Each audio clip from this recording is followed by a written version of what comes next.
and then we'll talk about why the Labour Party under Corbyn has become institutionally anti-Semitic. There is a bias towards saying that Israel has a right to exist. Having lived in this country for a very long time, probably all their lives, they don't understand English irony either. Corbyn was also an active member of a Facebook group where anti-Semitic discourse was the norm, who called Jews lesions on the forehead of history, calling a Jewish reporter a Nazi concentration camp guard after having learnt that reporter was Jewish. He didn't even want Vicky Kirby to be suspended. She's the one, by the way, who says Jews have long noses and slaughter the oppressed. My next section is called What Has Corbyn Done to Antagonise Jews? After the Ken Livingstone debacle, Labour set up an internal inquiry into anti-Semitism, run by Shami Chakrabarti. The Chakrabarti inquiry was widely seen as a whitewash in the Jewish community. It exculpated Labour of any wrongdoing. Weeks after the publication, Corbyn nominated as a peer, alone, Shami Chakrabarti, in what was seen as a personal thank you for letting him off the hook for anti-Semitism. The Board of Deputies of British Jews described the scandal as a whitewash for peerages. The Home Affairs Select Committee on Anti-Semitism also criticised the Chakrabarti inquiry, in their words, for failing to deliver a comprehensive set of recommendations to provide a definition of anti-Semitism or to suggest effective ways of dealing with anti-Semitism. The Home Affairs Select Committee also noted, many regard this inquiry as a whitewash because it doesn't contain any facts and figures. It didn't take evidence from some of the principal people accused of anti-Semitism. Why did you think that this inquiry was relevant when it really doesn't come to any conclusions? Corbyn was also opposed to the IHRA definition of anti-Semitism. The International Holocaust Remembrance Alliance, or IHRA's definition of anti-Semitism, was one of the most widely agreed upon and used definitions of anti-Semitism. It includes 11 examples that cover conspiracy theories about the power or control of Jews, denying the Holocaust, comparing Israel to the Nazis, or denying Jews the right to self-determination. This definition of anti-Semitism draws a line between criticism of Israel and anti-Jewish racism. When Labour adopted the IHRA as their definition of anti-Semitism for their rulebook, they declined to use the full list of examples. One particular cause of strife was the example that said, e.g., claiming that the existence of Israel is a racist endeavour. After months of fighting and delaying invitations to Jewish communal organisations for their consultation, the NEC conceded and eventually adopted the IHRA with full examples at its conference. But even then, Corbyn wrote against the examples, saying that you should be able to call Israel a racist endeavour. There is one habit of Corbyn's which is seen as particularly antagonistic by the Jewish community. This is that despite the fact that the overwhelming majority of the British Jewish community think that Labour is not doing enough, Corbyn continually works with the minority. In July this year, Corbyn appointed a Jewish community liaison officer, for rebuilding bridges with the Jewish community. Except that his appointment had defended Chris Williamson, even toying with him as he sought to get Jews and our allies deselected. She argued against the IHRA and proudly wrote how she's outside of the mainstream Jewish organisations. Now don't get me wrong, she's perfectly entitled to her opinions. It's Corbyn's elevation of them that I take issue with. Another elevation of the minority was the week after the unprecedented protest by British Jews in Parliament Square. Following the protest, the Jewish Leadership Council and the Board of Deputies of British Jews wrote a joint letter telling Corbyn they wanted him to denounce the labelling of anti-Semitism in Labour as a smear before they met. Instead of responding, Corbyn decided to join a group of Jews that denounced the mainstream community. Corbyn tried to spin this as merely meeting some of his Jewish constituents for a religious meal. Yes, he was invited before the protests, but in light of the protests and knowing how it would look, he still decided to go. It was a Seder event, which is a celebration of Passover. I celebrate it with a lot of young Jewish people from my own community and my own constituency. It was very interesting talking to a lot of young people about their experiences in modern Britain, and I learnt a lot. Isn't that a good thing? For the majority of the community, this was seen as a direct and calculated snub at our legitimate voices and concerns. It was very interesting listening to a lot of young people and hear their experiences. I learnt a lot. So he decides to sit and learn from the minority that agrees with him and snub the majority that disagrees with him. Does this sound like Corbyn the peacemaker? Or does it sound like classic Corbyn, who only meets with groups that he agrees with, or in turn agree with him? But it's not just Corbyn. Here's Diane Abbott proudly tweeting that she's meeting with community leaders. So desperate the Labour leadership are to find Jewish support that they drop all other principles and ring up their local anti-LGBT activist. Oh, actually it turns out that Corbyn met with him too, in Portcullis House. In 2011, Paul Flynn accused Britain's ambassador to Israel, Matthew Gould, the first Jewish person to have such a position, of having dual loyalties. When asked to clarify, he said that the ambassador should not be someone who is Jewish to avoid the accusation that they have gone native. The ambassador should be someone with roots in the UK. Gould, by the way, was born and raised in the UK, so he was saying that simply because Gould was Jewish. Now, under any decent Labour leader, Flynn would have been sidelined for his comments and would have remained a backbench MP. Not under Corbyn, shadow leader of the House for you. Then there's the defence that Corbyn has provided to other anti-Semites in Labour.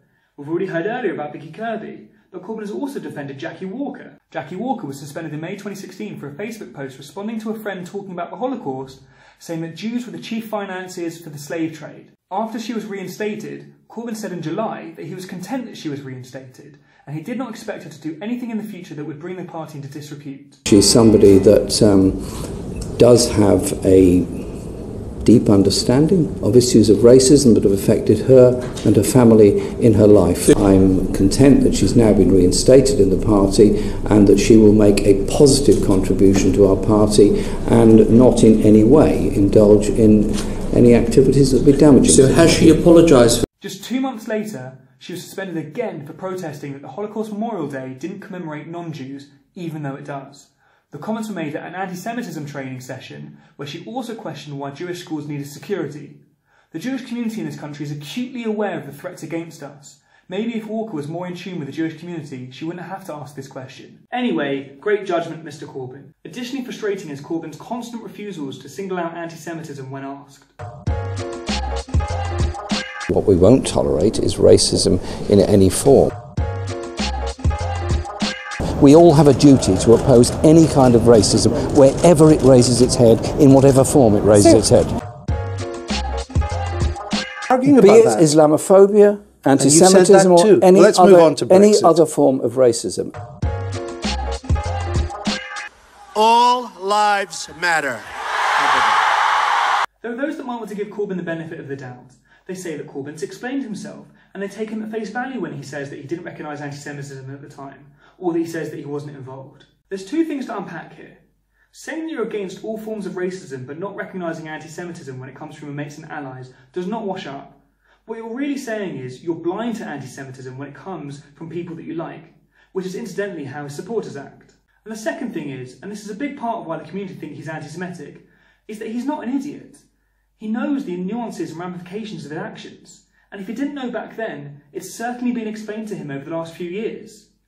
If he's a lifelong anti-racist, you'd expect him to be hanging around other anti-racists. With any other form of racism, Corbyn and the left will ensure that they would never tread anywhere near a racist trope or use an outdated term. Anyone who is an anti-racist, or at least wants to be perceived as an anti-racist, would apologise for even an accidental offence. They would tell us how they would learn more, and they would never stray near that language again. Not with the Jews. Corbyn has time and time again repeated anti-Semitic rhetoric and embraced anti-Semites. But hasn't he actually apologised? Well, let's take two examples. On March 26, 2018, Jeremy Corbyn wrote a letter to the Board of Deputies of British Jews ahead of the planned demonstration in Parliament Square against anti-Semitism. The second is a video that he published on Twitter on August 5, 2018. In both, Corbyn speaks in a passive tone, and he does not recognise his personal responsibility. The only anti-Semitic or problematic action that he addresses directly is the mural, and even then, he doesn't say sorry for defending an anti-Semitic work, he says sorry for not noticing that it was anti-Semitic. And unfortunately for Jews, not for Corbyn, Corbyn's August apology video was completely overshadowed when it was uncovered days later that he had honoured the Munich Olympic Games terrorists, followed by days and days of denial from him and his office. Together with this and the row of the IHRA anti-Semitism definition, media coverage of Labour's anti-Semitism crisis ballooned, and the summer of 2018 was dogged with multiple new allegations of anti-Semitism.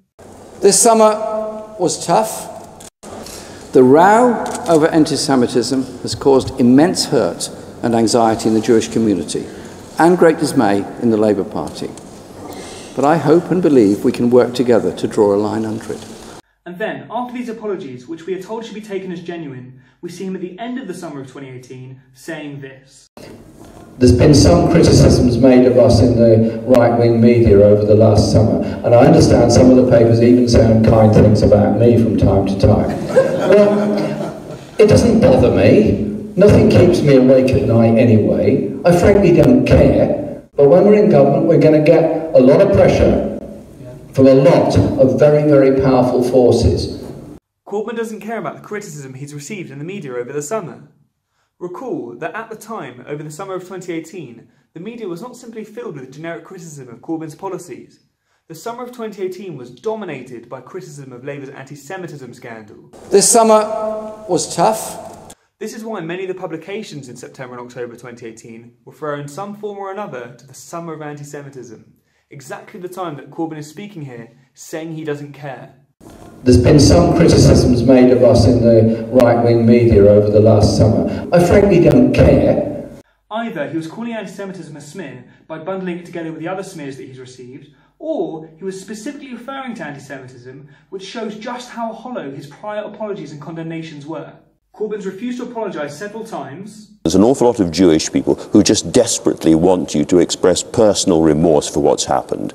Maybe you could look at the camera and apologise to them. I'll simply say this. I am an anti-racist and will die an anti-racist. Anti-Semitism is a scourge in any society. I will oppose it all my life, and I will continue to oppose it all my life. 80% of Jews think that you're anti-Semitic. That's quite a lot of British Jews. I mean, wouldn't you like to take this opportunity tonight to apologise to the British Jewish community for what's happened? What I'll say is this.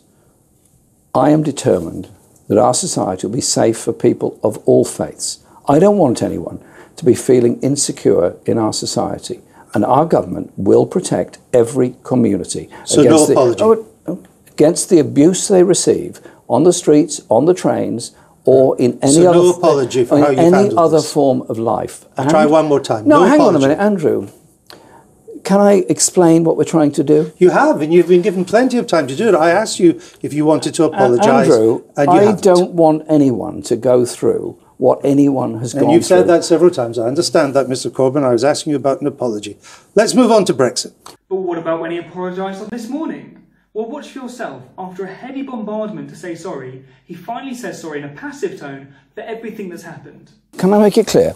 Just say sorry. No, wait a minute. I and our party... No, just say sorry. Come on, can I say something? Well, our party... I want you to say sorry. And our party and me... Yeah. ...do not accept anti-Semitism in any form. So are you sorry for anything that's happened? Obviously, I'm very sorry for everything that's happened. But I want to make this clear. I am dealing with it. I have dealt with it.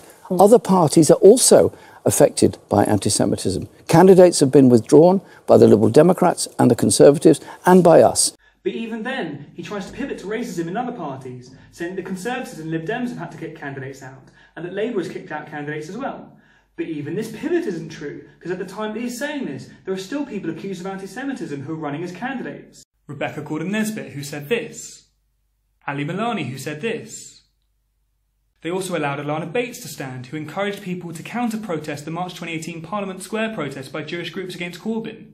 She's saying that Jewish communities' protest about anti-Semitism was just a smear as a response to his favour of Palestinian rights. She was also filmed singing a song with the lyrics, "Israel is a racist state, and from the river to the sea, Palestine will be free." Labour also allowed Zarah Sultana to stand. She had complained that a Jewish student was running for black and minority ethnic officer, obviously unwilling to accept that Jews are an ethnic minority. And she also said that she would celebrate the deaths of Tony Blair and Benjamin Netanyahu. That's the end of part 4. Here's what's coming up in part 5. There isn't a single Facebook group supporting Corbyn without either some level of anti-Semitism or dismissal of anti-Semitism. Shame on Luciana Berger, a Zionist bitch, I hate her baby. You are a spy. You are evil, satanic. Leave. Hashtag Labour, hashtag Corbyn. And when the details of the far-right exchange were pointed out, Gordan has still recommended against suspension. The testimony says that the suspended member was a personal friend of the leader's office. Labour covered up anti-Semitic death threats against Luciana Berger. They told neither her nor the police, and it only came to light when it was leaked to the press weeks later.